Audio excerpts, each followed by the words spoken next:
I'm Jack Kaiser. It's early March, and the legislature has just started its review of Governor Walker's proposed budget for the upcoming biennium. I'm here with County Board member Colleen Bates. Colleen has been a member of the Eau Claire County Board for the past 33 years. She's currently a member of the Board of Directors of the Wisconsin Counties Association. She has chaired numerous committees of the Eau Claire County Board over the years, and she's scrutinized the budget proposal from the standpoint of a person active in local government, and she's analyzed its effects on the local taxpayers and the local constituents. Good morning, Colleen. Good morning. Glad to be here. And is that correct? You've studied this massive document? Well, I am in the process. I think we're all getting incremental information as this process moves along. Have you been involved with the Counties Association and the Eau Claire County Board in discerning how that's going to affect us here in western Wisconsin? Yes, as a matter of fact, we had a meeting this morning to go over some of the principal parts of it that will impact counties. And as you know, county government sort of does most of what it does through mandates from the state of Wisconsin. So we have a great concern as to how this budget is going to impact the services that we have to provide for the people in our county. Well, would you list some of the concerns you have right now? I'd be glad to do that. If I look at almost every department in the county, these particular issues are going to touch various departments.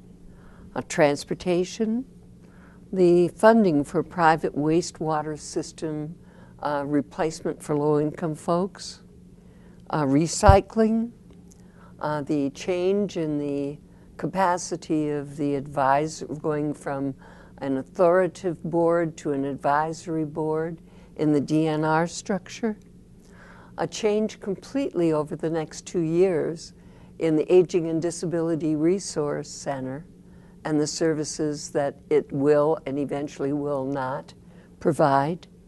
Regard to wind energy, a big concern is actually that which involves human services and the individuals within our county who use food stamps, need medical services, or need to have training through workforce development and are unemployed and draw unemployment compensation.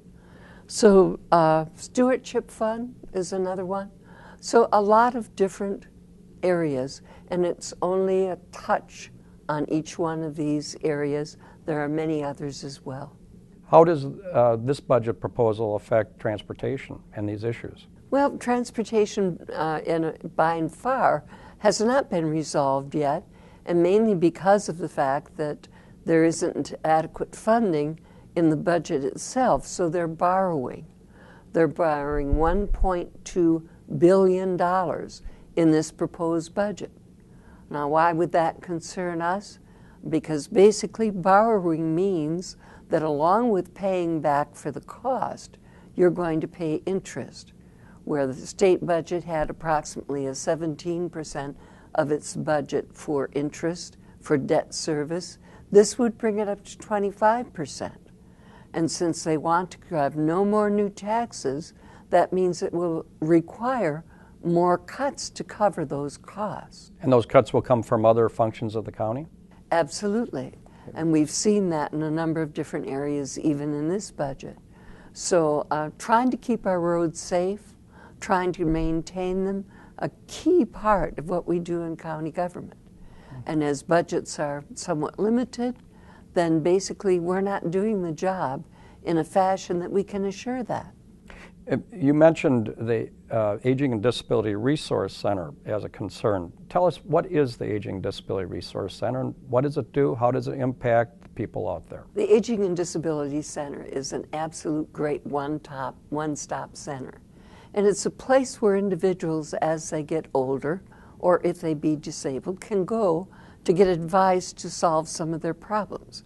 It may be that you had an 85-year-old mother that you were thinking, well, right now she's okay in an apartment or in her home, but what do I need to do in order to assure that she's going to get the care that she needs as time progresses? It's a resource that you can go into and talk to them about her needs and find out what's available in your community for her to access. And sometimes that means also getting an assessment to determine exactly what her needs are. Does the Aging Disability Resource Center actually end up saving the taxpayers' money? I don't think there's any question about that. The object of much of what they do is to be sure that people stay in their least restrictive settings, which means that potentially if they can stay in their homes, that's probably the most desirable.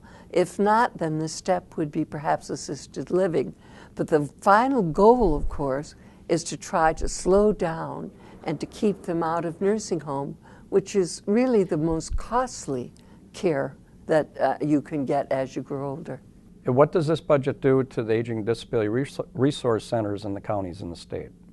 Over the next 2 years, it would change them completely. What we've known as network that has been really trusted and has delivered services that have been just wonderful over the years it's been in existence will gradually be phased out. You mentioned drug testing for food share recipients as being a concern. Tell us about that. I think that basically Eau Claire County stepped up and has a resolution that's being advanced to the Wisconsin Counties Association opposing this particular process. Why? And I think more than anything else, it's the cost factor. Even though they've put in this requirement, not only for individuals getting food stamps, but getting Medicaid or getting unemployment compensation, they did not put any funding in the budget to be able to take care of this testing or to take care of the treatment that also is required as a part of this budget proposal. Presumably, who would foot the bill for that? If we had to do it, because it's a mandate then, it would have to be indeed coming back to our property tax people. You mentioned a concern over the Stewardship Fund provisions of the proposed budget. Tell us about that. A stewardship allows us to purchase land for public use, and it's a great partnership, usually involving not only county money, but sometimes private sector money as well.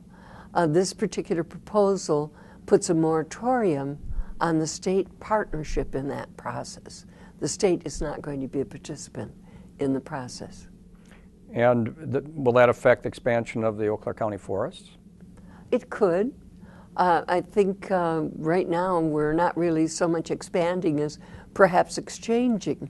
If we find more desirable land and exchanging it for land we may own elsewhere, still there often is a monetary impact of that as well.